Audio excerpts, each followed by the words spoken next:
Hello and welcome to the Climate Resilience Podcast, brought to you by JBA Consulting. I'm Phil Emonson, and this is a bonus episode as we reflect on the annual Flood and Coast Conference that's been held this week. And so the curtain has come down on Flood and Coast Conference for 2025, which was held this week in Telford, and what a few days it's been. There's so much to talk about and reflect on, and to help me go through it all is JBA's Managing Director, Marc Pinnell. Marc, welcome to the podcast, and maybe you'd like to start by introducing yourself. Hey, morning, Phil. How you doing? My name's Marc, as you said, and I'm Managing Director of JBA Consulting here in the UK. Apologies for the croakiness of the voice, Phil, after 3 good days at Flood and Coast Conference.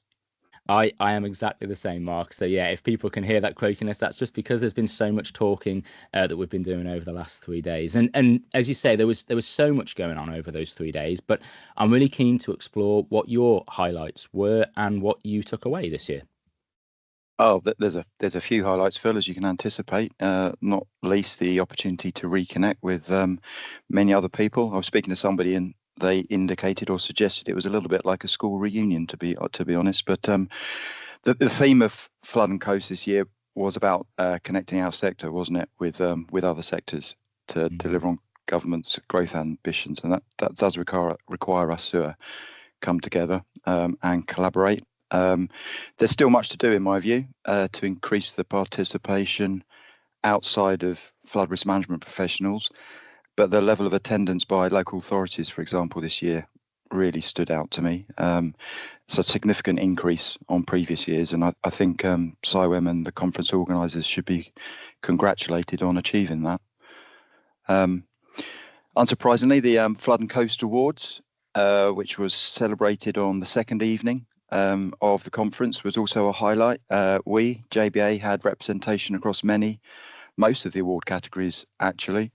And came away with several of those awards, which was pleasing. But most pleasing, again, was the number of local authority-led projects that gained recognition. I think the Flood and Coastal Resilience Innovation Programme facilitated that, and it was featured heavily. So there's a couple of initial highlights, Phil, but perhaps the real highlight for the conference for me was the launch of IPFRA, the new trade body for property flood resilience. I do think that trade body and its creation is a really significant step forward for PFR. It will help represent a growing industry, and of course, growth was also a theme for the conference. So IPFRA is going to help contractors, surveyors, and other specialist installers by being a central voice for property flood resilience. It can help promote best practice, and no doubt it will accelerate PFR. So yeah, I think those are the highlights. Super. I mean, IPFRA, Phil, also was recognised by Emma Hardy, MP and Flood Minister, in her speech. So.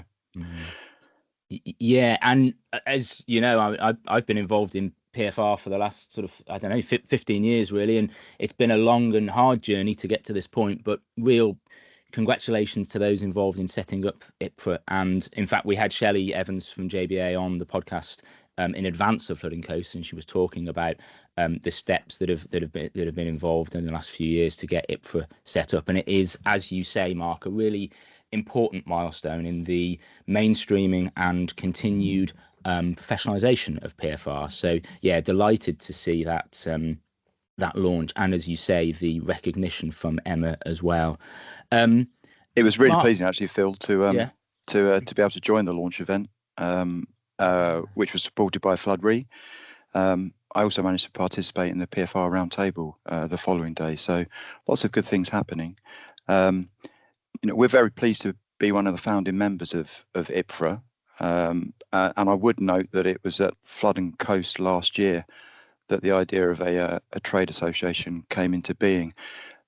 Discussions between Steve and Gareth of JBA and Watertight, I believe. So I guess that really illustrates the power of bringing people together at a conference like Flood and Coast. Indeed it does. Yeah, absolutely. Marc, ahead of the conference, you penned an article for the JBA website looking at resilience and funding and investment. So I'm quite interested to sort of unpick that blog piece a little bit, which people will be able to find over on the website.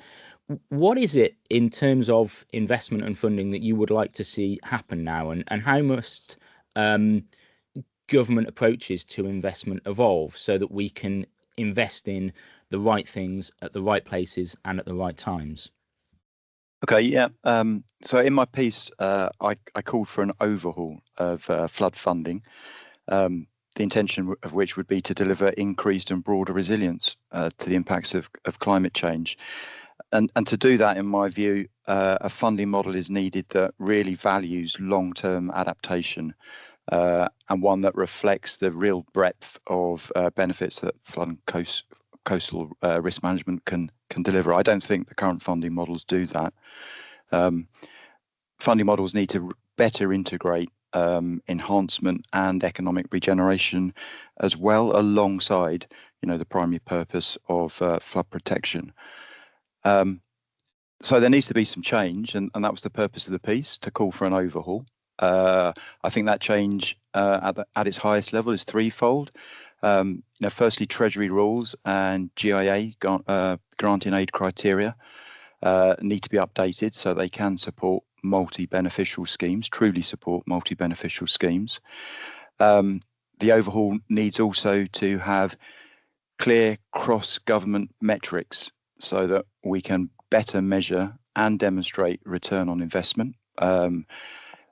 And finally, I think the overhaul needs major infrastructure programs, whether that's flood and coastal risk management or network rail or highways infrastructure programs, to be much more strategically aligned, so that you can unlock the opportunities to deliver multiple benefits.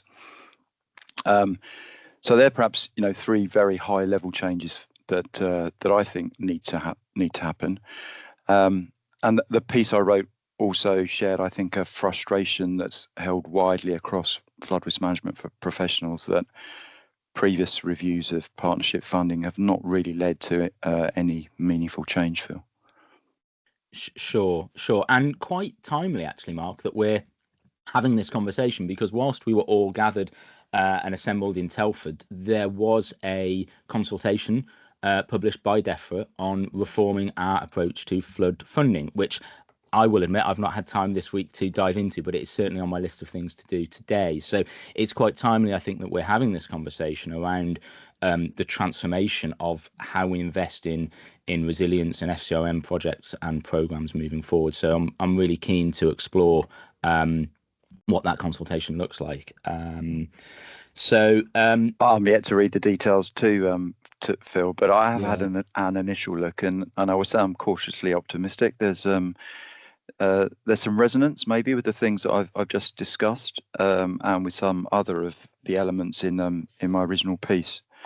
So, for example, there is a strategic 10-year pipeline of FCRM projects proposed, and even a multi-decade, I think it refers to, a multi-decade target for flood risk management. So there's some potential there to allow better alignment across infrastructure projects, programs rather. There's some reference to performance metrics, and also a proposal for a contribution-free allowance to fully fund the first £3 million of project costs. And that has the potential, I think, to accelerate delivery. But there are some questions. Maybe once we get into the detail of it, there'll be some questions to ask, particularly around affordability and prioritization of projects. I hope that the proposals don't return us to, or have recognised the potential to return us to, historic funding models, where projects, only achieving the highest benefit cost ratios really see the light of day. And I hope that the approaches don't see that partnership funding or gaining investment outside of the public sector as a principle not to be the way to continue. I do think it's important that all of us, in seeking to deliver increased resilience, contribute to flood risk management. That's public purse and private purse as well. So we'll see what the detail says, and it will be the detail that matters, really. Definitely, yeah. Now, Mark, I'd like to just return to a topic that you briefly touched on actually in your opening. So, connecting our sector and engaging with neighbouring sectors to deliver government growth ambitions through collaboration, sustainable solutions, and strong policy support. So that statement was the overarching theme of this year's Flood and Coast Conference. And as I say, you've sort of alluded to how we interface and intersect then with other sectors. Mark, are we engaging with other sectors enough, and what more should we do, in your opinion? I think, regrettably, Phil, the short answer is no. We're not engaging with other sectors sufficiently or successfully. I did speak to Hannah Burgess, CIWEM president, very briefly about this over the course of the last 3 days. I mean, firstly, as I've said before, conference organisers should really be congratulated on achieving much greater participation from local authority, flood risk management authorities, and the presence of Flood Re and a handful of insurance organisations was also notable. So good steps forward, but I do question why Flood and Coast Conference doesn't have greater representation from, for example, other risk management authorities, water companies being notable by their absence en masse, and indeed from other infrastructure providers, rail and road.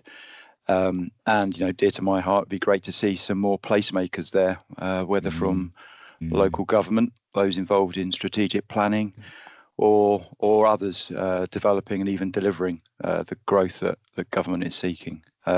So still lots for us to do, but I'd like to really underline that I think this conference this year did see a notable step change in the breadth of attendees. So that's really good.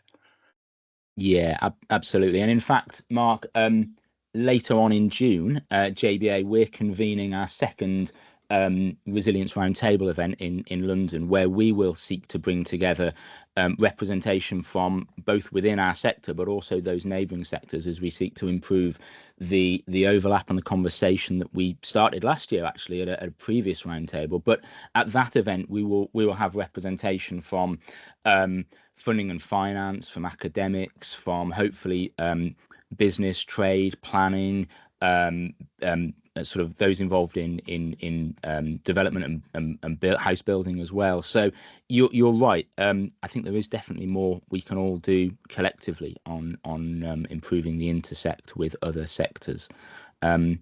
So Mark, I think there's a few things, Phil. Yeah, I think there's perhaps a few things that Flood and Coast next year, and even more widely, we in the sector can think about.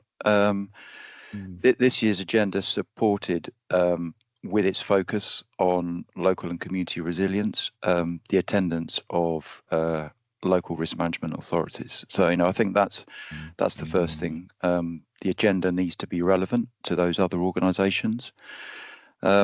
I think we also need to celebrate success. This year's conference did that, aplomb again through the awards. Did shine a light on the great work that risk management authorities are doing, and their ability to participate and have success recognised, I'm sure, would be a reason that they were attending in much greater numbers this year. But on reflection, I think it's a bit deeper than this. Local authority attendance and their success at the awards, I would argue, has been rooted in the success of the FCRIP, the innovation program. That program itself provided meaningful funding and purpose, and it's really empowered local risk management authorities to deliver, and they've done that. They've proven that they can do that.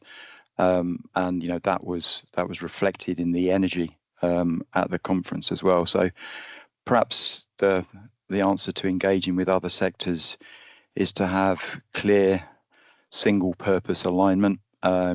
And I don't think we're there at a policy level yet, let alone across individual programs of work.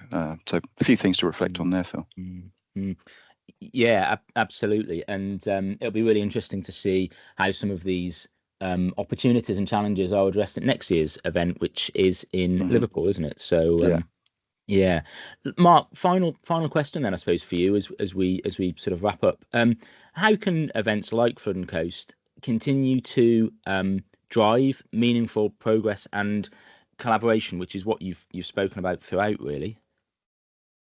Well, I think the collaboration is there and done. I think continuing to bring a range of people across flood risk management, new people and those of us that have worked in the sector for many years together annually is very important. To bring them together with other industries is critical. But also, reflecting on what I was saying previously, supporting in policy development. There was a theme around strong policy support this year. We need to have better, purposefully singly aligned policy in order for us to deliver on resilience to climate change. So conference focus has to be on that, not only supporting government policy, but perhaps advocating policy as well. It can help by identifying the programs of work that will be then necessary to deliver on that policy. And I do think it's critical that it retains a focus in the future on technical excellence and the methods and the guidance and the standards that will be necessary to deliver the work that's going to be important if we are to achieve greater resilience. So yes, bring people together, but hopefully this conference, Flood and Coast, can continue to be a strong advocate for climate resilience. Super. Mark, thank you, and thanks for taking the time to come on the podcast this morning and reflect on conference this week. We're hot off the press, so it's really appreciated that you've taken time out. And so we have reached the end of our time today. As always, if you've enjoyed listening, then please hit the subscribe button so that you're ready for the next episode. Till then, thanks for joining us. I'm Phil Emonson, and you've been listening to the Climate Resilience Podcast, brought to you by JBA Consulting.